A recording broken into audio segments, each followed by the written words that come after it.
Hola chicas, hola chicos. Esta es la segunda clase sobre la dictadura de 1976 en Argentina y estoy presentándoles en este momento la cuestión de los actores, cómo influyó esta dictadura, cómo se reflejó, eh, quienes participaron en algún aspecto apoyándola, siendo parte de ella, por eso se habla de dictadura cívico-militar habitualmente, y quiénes fueron sus víctimas. Vamos a, principalmente ya habíamos hablado del movimiento obrero, vamos a compartir algunas diapositivas de una manera así rápida. En primer lugar, como les decía, estamos hablando de los sectores que participaron, obviamente nosotros estamos hablando de los medios, qué papel tuvo la iglesia. Vamos a empezar por este actor en primer lugar, los grupos económicos. El tema de la participación ya está bastante probada, no es algo que ustedes vayan a sorprenderse. En este caso, quiero hacer foco en la cuestión de los medios periodísticos. Algunos se beneficiaron con una venta irregular de papel prensa, tema para profundizar con bibliografía, como siempre decimos. Nosotros tenemos aquí algunas tapas de quienes apoyaban el golpe del primer momento.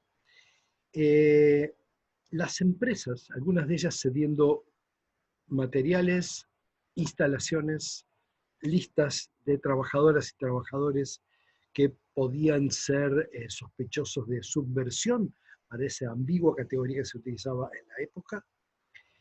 Y les estoy marcando con un par de imágenes, en este caso, la desaparición de Luis Aredes, el intendente de General San Martín en Jujuy, que fue una víctima de esta represión y la complicidad empresaria.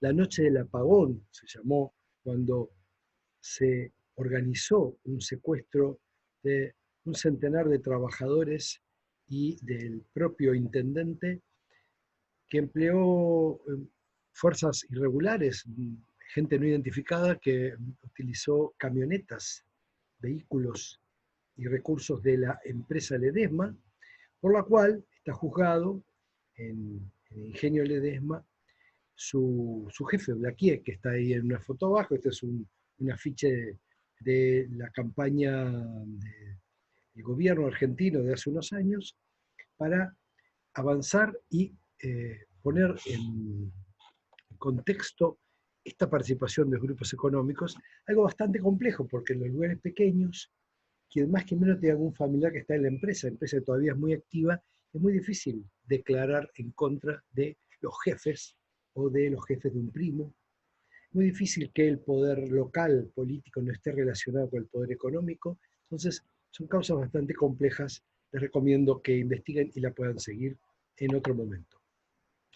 La Comisión Nacional de Valores, años atrás, no en los últimos 4 años, no entre el 2015 y el 2019, pero sí con anterioridad, había hecho una interesante tarea de sistematizar toda la información de, de complicidad de empresarios, de abogados, de quienes emplearon la estructura de la dictadura para una serie de actividades de persecución y para beneficio económico propio, ¿no? Ahí tenemos algunos de ellos en el frente del edificio en el microcentro porteño, y también tenemos algunos de los carteles de la denuncia de los grupos económicos que participaron, inclusive de escenarios que algunos organismos de derechos humanos plantearon de ser un juicio ético, porque todavía no se puede llegar a un juicio de corte legal, etcétera, un juicio ético, porque realmente esto lo pudieron hacer en varios casos, una participación directa, no solo como apoyo moral, sino con materiales y el espacio de las compañías. ¿Qué pasa con la iglesia? La iglesia vive una realidad dividida. Algunos sectores creen que el conjunto de la iglesia estuvo involucrado. Esto no fue así. De hecho, buena parte de su cúpula sí, pero también tuvo víctimas esa iglesia. había sacerdotes que participaban en las villas, trabajaban con los sectores populares, había obispos. El caso de Ponce de León es un caso todavía discutido. El apoyo que obispos como Monseñor Jaime de Nevares en Neuquén, posteriormente Monseñor Saine en Viedma o Jorge Novak en Quilmes, fueron significativos. Pero el caso más famoso, tal vez que años posteriores llevó a una investigación más profunda y a una condena, es el caso del obispo Angelelli, a quien primero le asesinaron a dos de sus colaboradores, dos sacerdotes, Murias y Longueville, y un laico que colaboraba con él, Pedernera, y después lo mataron a él cuando tenía pruebas de estos crímenes, y había sido enfrentado y amenazado por los sectores conservadores locales de la iglesia de La Rioja. La masacre de San Patricio, que yo mencioné la vez anterior, que eran los palotinos asesinados en el barrio de Belgrano en Buenos Aires, el sacerdote José Tedeschi, las monjas Alice Domont y Leonie Duclet, que acompañaron a las primeras madres lideradas por Azucena Villaflor y fueron secuestradas en la iglesia de Santa Cruz, y años después algunos de sus cuerpos fueron reconocidos como recuperados de vuelos de la muerte. El sacerdote Orlando Llorio, que brindó su testimonio, era de los jesuitas, trabajaba en barrios populares y él había sido cuestionado porque decían que el trabajo con pobres era subversivo, era parte de la lógica de la dictadura. Y por otro lado, una parte de la iglesia jerárquica que apoyó, cuyas homilías, sus sermones y escritos están registrados el apoyo. Hay un libro de Emilio Mignone, cuya hija era catequista y fue secuestrada por la dictadura, que se llama Iglesia y Dictadura, que fue muy clarificador en esto, distinguiendo a unos y otros. Y después tenemos algunos antecedentes, como yo mencioné abajo, el apoyo público de los obispos Tortolo y Bonamín, entre otros, y el sacerdote Bonberni, que después fue condenado porque acompañaba las sesiones de tortura y bendecía, en cierto modo, a los torturadores. Es un caso muy particular de Argentina. Entre todos los sectores que podemos mencionar, me quiero detener un segundo en la persecución contra abogados laboralistas, principalmente.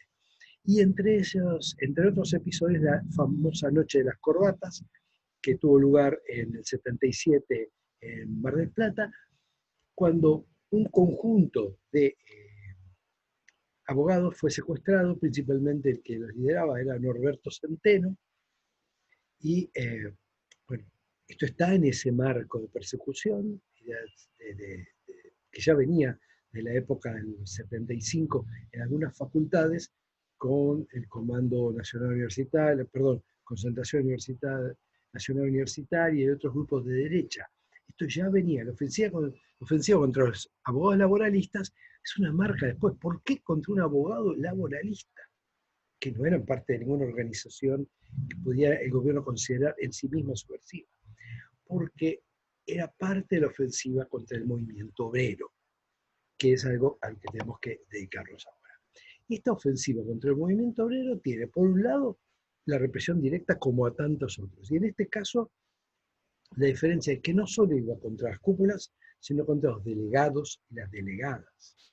Era abajo, en la estructura de las mismas fábricas. Por eso la actuación de policías y de listas negras en las fábricas, porque quisieron acabar de lleno hasta con el último sector que podía llegar a ponerse en las mismas bases, como había sucedido años antes. Después, una ofensiva legal que ahora voy a identificar, que ustedes tienen el material bibliográfico que recomiendo.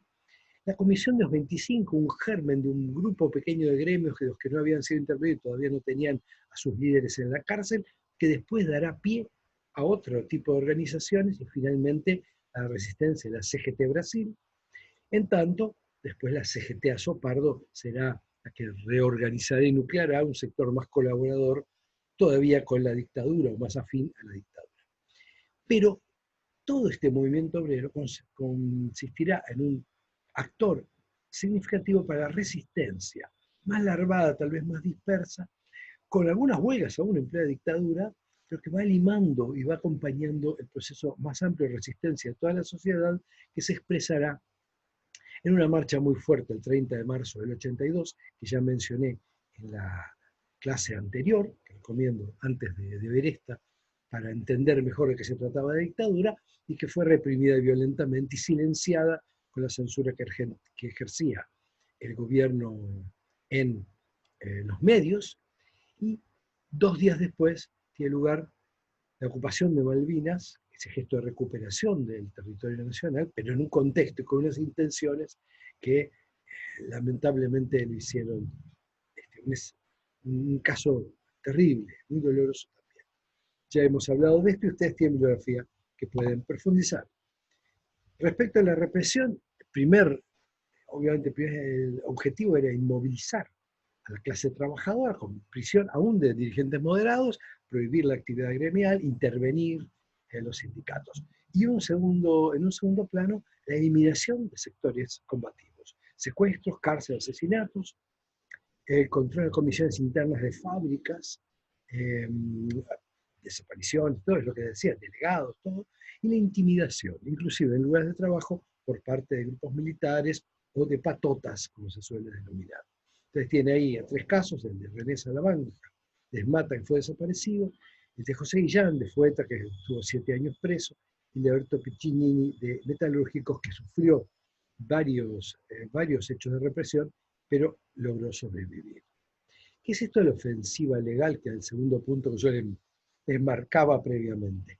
Bueno, las actas para el proceso de reorganización nacional suspenden las paritarias y hay una serie de leyes que ustedes van a encontrar más detenidamente en la bibliografía, yo solo se las menciono, que permitía la prescindibilidad, suspender el derecho de huelga, discutía ciertas cuestiones de tipo político como argumentos para poder encarcelar, suspender o intervenir, la intervención de la CGT, la acción del ministro Tomás Liendo en los primeros tiempos, la prohibición de las elecciones sindicales, etc., todo el desfinanciamiento que se hace con las obras sociales y, digamos, la eliminación de la ley de asociaciones que funciona hasta este momento en su reemplazo por otro modelo propio de la dictadura. La Comisión de los 25, les decía, fue un actor sensible, significativo, que hace un planteo en el mismo año del 77 a el ministro Eliento. Ahí abajo tienen los primeros 7 que pudieron reunirse. A estas organizaciones se suman otras y se va formando hacia 1978 un movimiento sindical peronista que finalmente fue prohibido, cuyos dirigentes fueron en gran medida encarcelados. Se conforma la Conducción Única de Trabajadores Argentinos para el 79. Todo esto nos está mostrando una fuerte acción. El gobierno tenía que participar de la Organización Internacional del Trabajo, entonces necesitaba algunos sectores gremiales afines, y va a contar con ellos, los que conformarán después esta CGT Azopardo. Van a participar algunos. Unos dirán después que con la excusa de que podían estar en un ámbito internacional y hacer ver lo que sucedía en Argentina, pero esto está bastante desmentido por la realidad. Hay sectores gremiales que participaron y colaboraron con la dictadura tan terrible que fue estamos mencionando en este momento. Finalmente, para el 80 se va formando la CGT Brasil, liderada por Saúl Baldini de Cerveceros, que sigue esta línea, en tanto la CGT, ustedes van a poder leer la diferencia entre distintos sectores y cómo van conformándose 2 nucleamientos, CGT Brasil, CGT Azopardo para este momento, que va a llamar un paro general el 11 de julio del 81, va a hacer una manifestación a San Cayetano, en el barrio de Liniers. Eso es típico en Argentina porque gran parte del movimiento obrero tiene una sensibilidad religiosa católica y San Cayetano es el patrón del pan y del trabajo. Entonces, las manifestaciones a San Cayetano siempre tienen un componente político. Y se supone que es una manifestación religiosa, ¿no? Entonces tiene este doble componente. Y finalmente, la ya mencionada marcha a Plaza de Mayo con la posterior represión. La resistencia a la dictadura, además, fue completada por otras organizaciones. Entonces yo aquí quiero mencionar específicamente a, además del movimiento obrero organizado, además de las expresiones artísticas como teatro abierto, expresiones que se solapaban por ahí, filtraban la censura, de lo que se llamaba el rock nacional, las canciones de protesta, que cuando la dictadura empieza a abrirse, empiezan a sonar públicamente y aún cantantes que a veces no eran ni muy buenos, pero tenían esta cuestión del compromiso popular, animaban y transmitían esa emoción, y llevaban a ser la cara de un amplio movimiento de resistencia. Pero en particular quiero dedicar estos últimos minutos a el movimiento de derechos humanos que se genera en Argentina. La cara más visible es la organización Madre de Plaza de Mayo, que se conforma en el 77 a partir de un grupo de madres que empiezan a buscar a sus hijos, que se reúnen, que se convocan en la plaza, que empiezan a girar primero en un lugar y después se va a hacer simbólicamente alrededor de la pirámide de la Plaza de Mayo, y que posteriormente van a usar estos pañuelos como para símbolo identificarse, que caminan porque no podían estar detenidas, porque era el momento en que en el estado de sitio le decían camine, camine, no podían quedarse un grupo detenido, entonces empiezan a caminar y empiezan a hacer distintas gestiones. Madre de Plaza de Mayo más tarde se dividirá en dos grupos a partir de estrategias y personalidades distintas, va a estar dirigida o liderada en un primer momento por Azucena Villaflor, y para fines de ese año va a tener lugar un episodio que es que la dictadura se va a agarrar contra los familiares de quienes habían desaparecido. Entonces es el primer grupo que se ha atacado, como yo he mencionado anteriormente, se infiltran algunos militares, entre ellos el marino Alfredo Astiz, en las reuniones de la Iglesia Santa Cruz, y son finalmente detenidas varios familiares y madres de Plaza de Mayo, entre ellas Azucena Villaflor, cuyo cuerpo fue encontrado años más tarde, mejor dicho, fue identificado años más tarde. Madre de Plaza de Mayo, un símbolo que han querido ensuciar muchos y que es muy interesante que ustedes puedan profundizar en lecturas serias, porque hay mucha basura dando vueltas, tanto por internet como por algunas editoriales.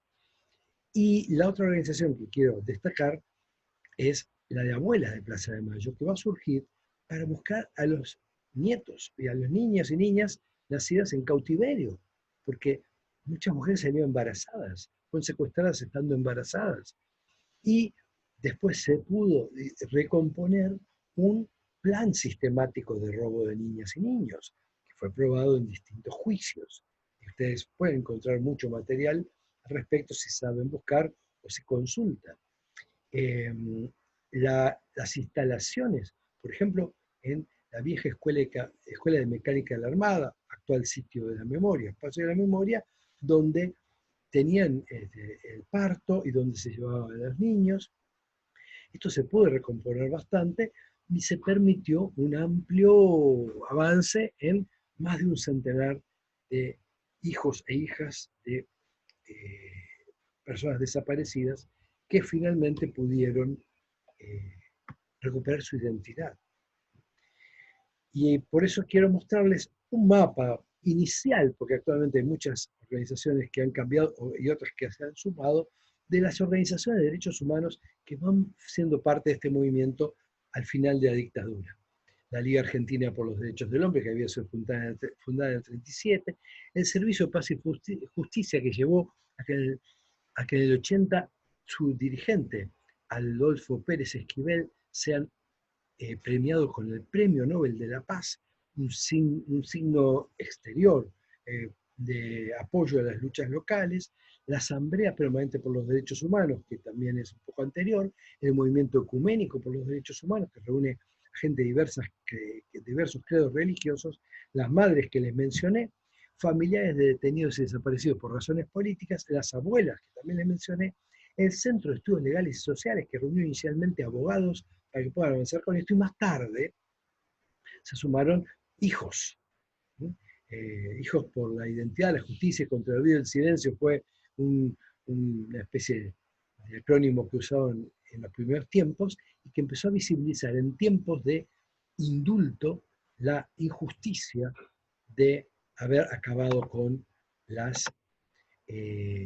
con los juicios, de haber frenado los juicios, de haber indultado a la gente en los años 90 en tiempos del presidente Carlos Menem. Entonces, ¿qué nos habla todo esto? Bueno, una dictadura con actores muy reconocibles que desarrolla especialmente contra el movimiento obrero organizado una acción sistemática, muy bien planificada, incluyendo leyes, incluyendo represión directa, incluyendo intervención en las empresas y fábricas con anuencia de sus propietarios, sus dueños, la patronal, que podríamos denominar, eh, una acción también en todos los ámbitos de la cultura, de censura y de persecución, tanto que esto lleva a la resistencia de estos sectores de la cultura y finalmente a organizar un amplio movimiento de derechos humanos. Entonces, sindicatos, sectores de la cultura, distintas formas de resistencia que reaparecen, resisten durante un tiempo de distintas maneras y van a visibilizarse mucho al final de esta dictadura militar que termina su mandato a través de un proceso popular en 1983. Les agradezco que sigan estos videos, les dejo un saludo. Chao.